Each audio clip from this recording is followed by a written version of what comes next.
This is the Horse Radio Network.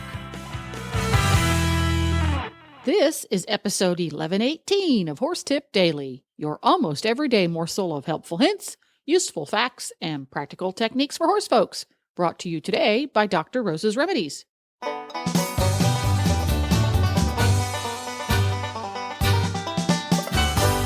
Greetings, horse people. Coach Jen here, and thanks for tuning in to Horse Tip Daily. Today's tip features myself and Michelle Barr from Right Lead Equestrian Center in Louisiana, chatting about our favorite bridle fitting faux pas. And we'll get right to our tip after this from Dr. Rose's Remedies. Today's podcast has been brought to you by Dr. Rose's Remedies All-Natural Healing Salve. Developed by veterinarian Dr. Rose DeLiva, the Dr. Rose's Skin Treatment Salve is an all-natural anti-inflammatory, antiviral, antifungal, antiseptic, and anti-scarring product that contains no artificial colorings or preservatives. It works to promote the healing of scratches, relieve inflammation and irritation, promote the healing of wounds, and moisturize the skin of the horse. Because it has so many healing qualities and uses all-natural ingredients, Dr. Rose's Remedies Skin Treatment is the safe, effective salve that every horseman should have in their tack box. Ask for Dr. Rose's Remedies All-Natural Healing Salve at your local tack store, or you can go to drrosesremedies.com. That's drrosesremedies.com. And welcome back to the show, Michelle Barr from Louisiana, who's here to extemporaneously talk about bridle fit faux pas. Yes. I don't know about you, Coach Jen, but when I go out to meet a rider for a lesson or in the warm-up, all of my girls will tell you this. The first thing I do is look at their bridle. And just my own personal pet peeve on this is keepers that don't work. Okay, I agree. I mean, it makes me crazy. Don't let them get all so cruddy and nasty and stiff that they don't move, okay? Because number one, that's a sign of bigger problems that you need to address immediately. But on the other hand, the ones that don't stay up make me insane too. So I've been known to cut those off, and you can get the rubber ones from, I think, Bit of Britain, yes. And you slap the rubber suckers on there, and they're not going anywhere. And it makes these girls, if you got to, use the same bridle on more than one horse, and they just get all bent out of shape that they have to, roll this rubber keeper around. But I love them because they stay put. Exactly. That was always, to me, the sign of a well-made bridle, is that all of the keepers and runners actually function the way they're supposed to.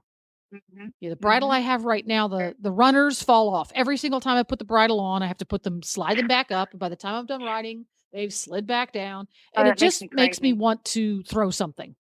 Yes. Yeah. I'm right there with you. Yeah. Absolutely. And then my next in line is the throat latch that doesn't fit. Yeah, they usually make them long. They usually make them long enough that you could run them through the girth. It should not flop when you trot. I'm sorry. It just should not. It needs to. Everybody check with your instructor or read up in your BHS handbook about the 2 ways that you can measure to get your throat latch the correct length. Now, I did have one. The throat latch was too short on this girl that I was schooling at a show. And this was early in my teaching career, and I did not go inspect her equipment as I should have. And I couldn't figure out why this horse just was going bananas and dumping her every 5 or 10 minutes. And after the third time, she says, I don't want to get back on. So we start checking things. Well, doggone it, she was strangulating him. His throat latch was so tight. Wow. The poor thing was, you'd ask him to come around and go forward. And he's like, I'm sorry, I can't do that. It's cutting into my neck. So I've only seen one. The big flappy, floppy throat latch. You see that a lot. Yeah. That's a quick fix that we used to use, because you don't always want to alter your tack, or you're not always in a position where you can, is we used to just take the throat latch and tie a knot in it so the knot sat right between their jawbones. Yep. which would shorten it up Yep, just that's enough. That's a boxing trick. Yeah. So it would stay where it was supposed to. Now, in driving, it's a little bit different. Glenn and I are learning all sorts of things about how harnesses should fit. Oh, yeah. And the throat latch on a driving bridle should be considerably more snug than what you typically see on an English riding bridle. And why is that? The reason being that because of the mass, and I'm using that word correctly, the mass of a driving bridle. Yeah. If they put their head down and the angle of the rein is just so, or their friend, because they're driving in a team, reaches across and rubs their head, they can flip the bridle right up over their ears. Well, that would be a bad day. That would be a bad day. So they make it a little bit tighter. And what they also do is they have this little piece, and it has a name, and it escapes me right now. Might be no, I'm not going to say it because I'm not remembering the correct way. But the strap that goes between the noseband and the throat piece of a halter. Yes. It's one of those. It's one of those, but it's removable, and then they use that on a driving bridle, and it goes from the throat latch to the noseband of the driving bridle, so that you can make the throat latch loose enough for comfort for the horse, especially if you have a high-headed one, and most driving horses are high-headed. You can make it loose enough, but still don't risk the horse flipping the bridle over his head. Oh, wow. That's fascinating. Yeah, I just learned that the other day because we were harnessing up Scooter, and Wendy was here helping us out, Dr. Wendy from the driving show. And she said, excuse me, Jen. You're wrong here. Your pony's going to take his bridle off if you're not careful. You need to get one of these little straps. So, wow. Yeah. So that was a fascinating topic, but you're right. The loose and flappy throat latch is all too common. Yes. Or a too tight brow band, and the poor thing is getting his little brain pinched. The too tight brow band. I have a good too tight brow band story for you because that's one of my pet peeves as well. When I bought Beaker, the lovely lady who allowed me to take him home, I had to do an interview to have him, warned me ahead of time that he's a little head shy and that you have to put his bridle on. And when you put it on, you put the right ear in first and then the left instead of the other way around. How funny. Yeah, and I said, okay, fine. And got him home, and I kind of stuck with that. But he was always a little wonky about getting his bridle on. Okay.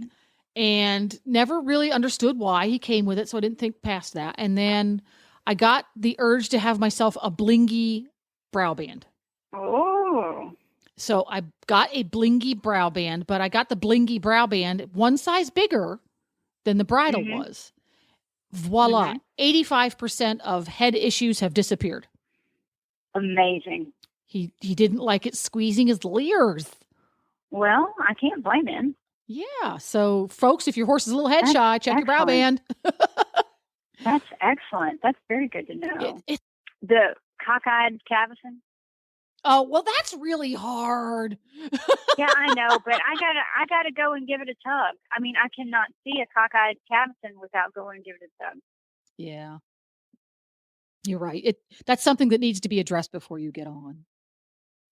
Yes. One of my faves is when you have a bridle that's really a little bit too big for the horse. So the buckles on the cheek pieces are all the way up above his eyes and digging into his brow bone.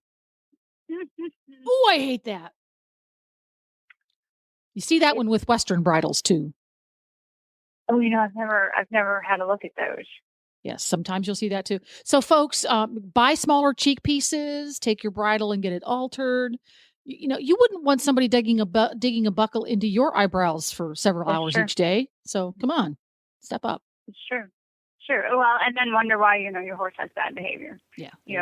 What I've discovered is equipment is a big deal. Most of them want to behave. So check your equipment. It's amazing that they do for us, Yeah, it is. And we need to step up and take the responsibility part because they can't do it for us, right? Sure. That's it. Well, thank you very much, Michelle Barr from Louisiana, for stopping by. I know that you still do clinics and judging and lessons all over the place. I do. So where can listeners find you if they want to have you come out to do a lesson, a clinic, judge at a horse show, or just quiz you? just quiz me. I'm up for all of those things. So you can go to the webpage, and that's www.rightlead.com, just like, you're cantering around. Or you could just send me an email directly, Michelle, MICHELLE, @rightlead.com. Ta-da! Thanks a lot. See you next time. Well, there you go. You can find links to today's guests as well as lots more tips at horsetipdaily.com. You can listen to all of your favorite Horse Radio Network shows with you by downloading the free Horse Radio Network app for iPhone or Android. Just go to your app store and search Horse Radio Network, or you can subscribe via iTunes. This podcast was made possible through the generous support of Dr. Rose's Remedies and listeners like you. The Horse Radio Network and the Horse Radio Network hosts are not responsible for statements of guests or their opinions. Use your own judgment when listening to the tips provided by the experts on Horse Tip Daily.